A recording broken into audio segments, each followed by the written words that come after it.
Le meilleur moment pour se lancer, quel est-il? En voilà une bonne question.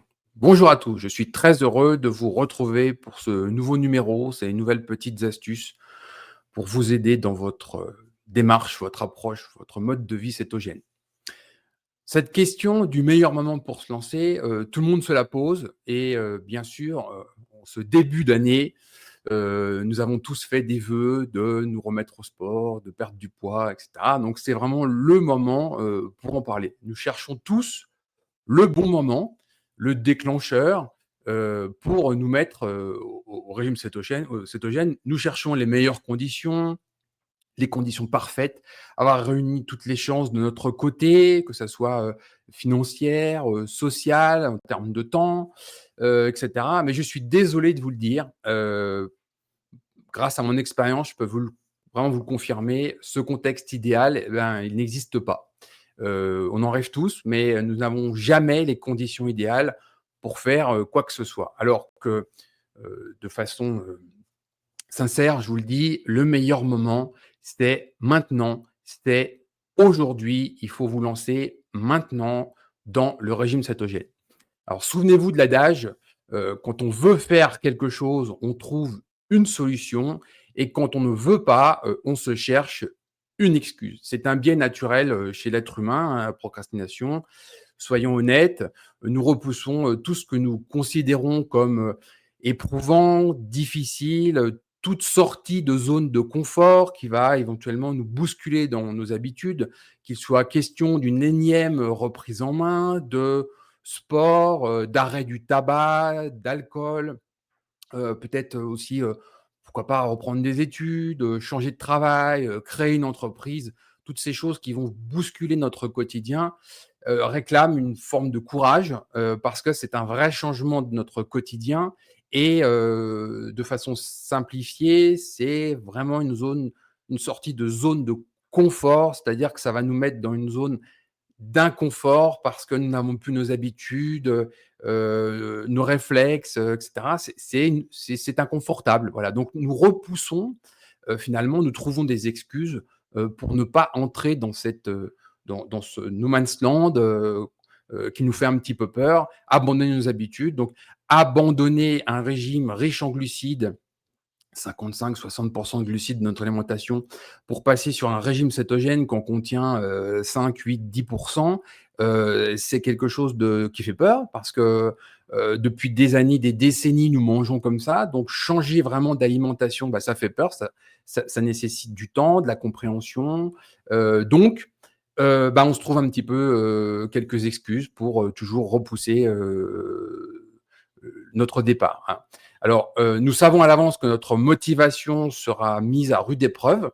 Heu Par exemple avec les proches qui vont, remettre en question ce choix ou, les collègues, éventuellement si nous avons, des médecins, les médecins, bref, on va être un petit peu soumis à tout un tas de questions, de regards un peu bizarres et cetera. Donc, naturellement, on éloigne en fait le moment où on passe, à l'acte. J'en vois plein d'ailleurs, si vous regardez tous les milliers de commentaires qu'il y a sous toutes nos vidéos, on voit plein de gens qui nous disent: «Ouais, c'est super ce que vous dites, je suis 100 d'accord, je m'y mets dans 3 mois».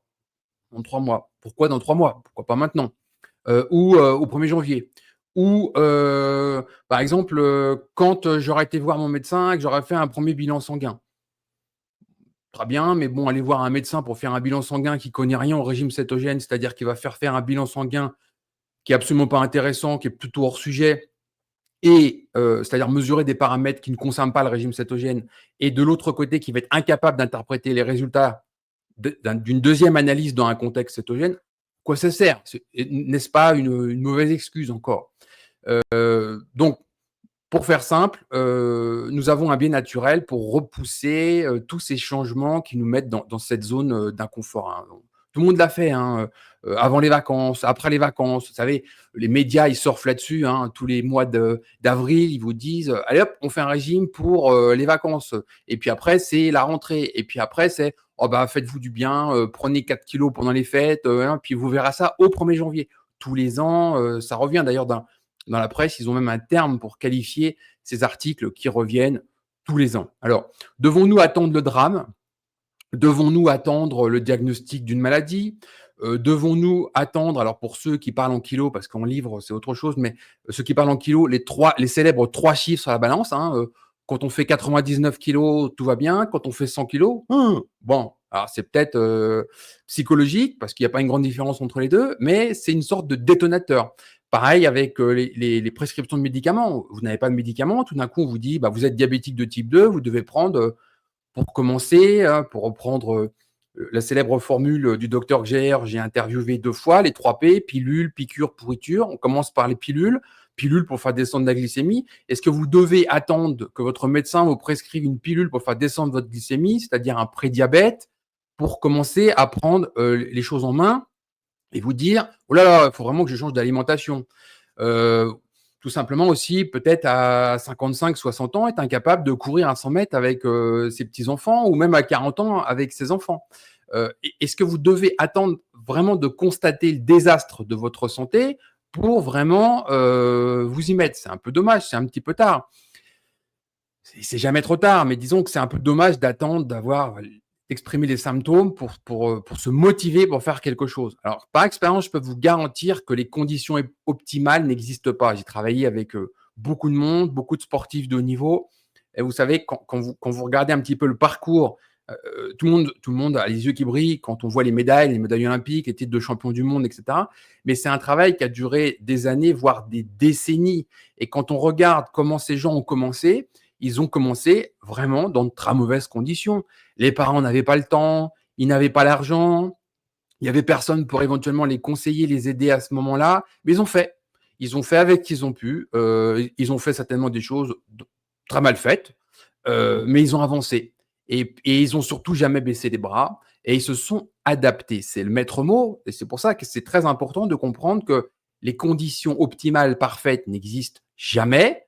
Il faut à un moment donné décréter que l'on commence et à partir du moment où l'on commence, il faut accepter l'idée qu'il y a des choses qui vont être pas faites parfaitement, moyennement faites, très mal faites et que c'est en les faisant petit à petit qu'on va apprendre, constater qu'il faut aller plus loin, qu'il faut améliorer, ajuster le tir, mais c'est en faisant et pas en théorisant pendant des semaines ou des mois les conditions parfaites qui n'arrivent jamais.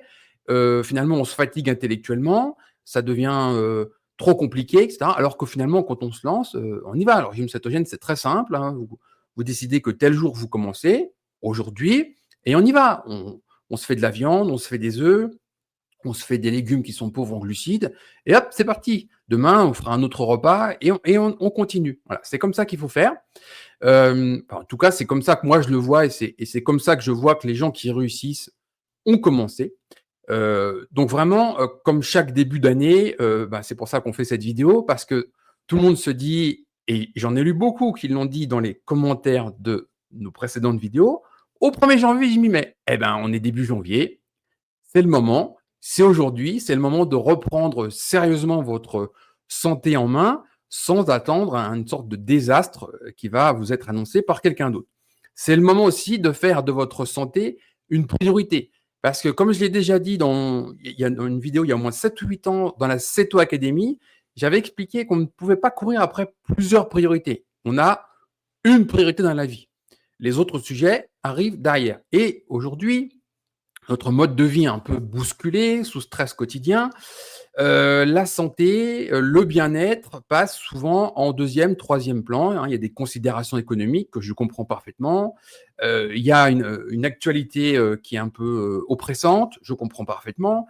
Mais à un moment donné, c'est vous qui devez décider de faire de vous-même votre priorité. Je suis ma priorité, ma santé est ma priorité, mon bien-être est ma priorité, ou la lutte contre ma maladie devient ma priorité, donc ça veut dire que tout le reste passe derrière. Hein. Il faut faire une hiérarchie, et tant que vous n'avez pas décidé ça, vous serez malheureusement la variable d'ajustement.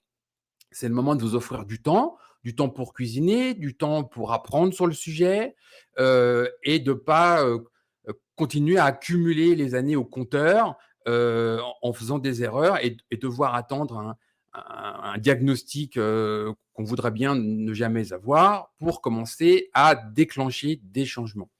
Vous avez la possibilité, grâce au régime cétogène, de vivre longtemps, ça fait longtemps que j'en parle, mais il y a des recherches sur la longévité. La longévité, la fontaine de jouvence cétogène, c'est pas une légende.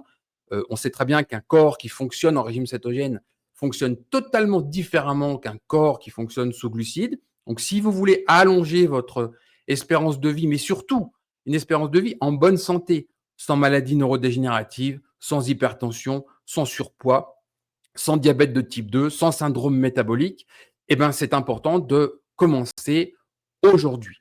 Armez-vous de nos 2 livres. Alors, je vais montrer juste celui-ci, mais si vous achetez Bonjour Keto, hein, vous avez un gros livre avec 100 pages simples d'explications que j'ai mis au début du livre de Nelly, puis ensuite une partie au milieu du livre qui vous explique tous les ingrédients du régime cétogène. Nelly vous a donné toutes les clés pour que vous puissiez vous-même recréer des recettes cétogènes. Et puis ensuite, 130 recettes cétogènes que Nelly a totalement expliqué en détail, toutes les photos. Il y a 500 photos dans ce livre. Avec ce livre, hein, vous avez tout ce qu'il vous faut pour vous lancer en régime cétogène. Sans passer trop de temps à comprendre, vous avez 95% de ce qu'il faut savoir qui est dans ce livre. Pourquoi vous en privez? Si vous connaissez vraiment rien en régime cétogène, vous pouvez simplement cliquer sur le lien qui est en description de toutes nos vidéos, qui est en description de cette vidéo. C'est aussi le premier commentaire. Vous cliquez et vous allez recevoir un petit guide imprimable en PDF où vous avez toutes les bases de compréhension du régime cétogène. Là, vous avez déjà ce qu'il faut pour vous lancer. Aujourd'hui, vous cliquez, vous téléchargez. Demain, vous vous lancez. Ça y est, c'est parti. C'est très simple. Vous commencerez par lire le guide de démarrage, par exemple, faire le ménage un petit peu dans vos placards, hein, éloigner un peu les sources de glucides que nous avons facilement à disposition, le riz, les pâtes, etc. Et hop, ça y est, c'est très simple. Vous avez décidé, c'est aujourd'hui que vous commencez, c'est parti. Donc, en conclusion, le meilleur moment pour vous lancer, eh bien, c'est simplement aujourd'hui.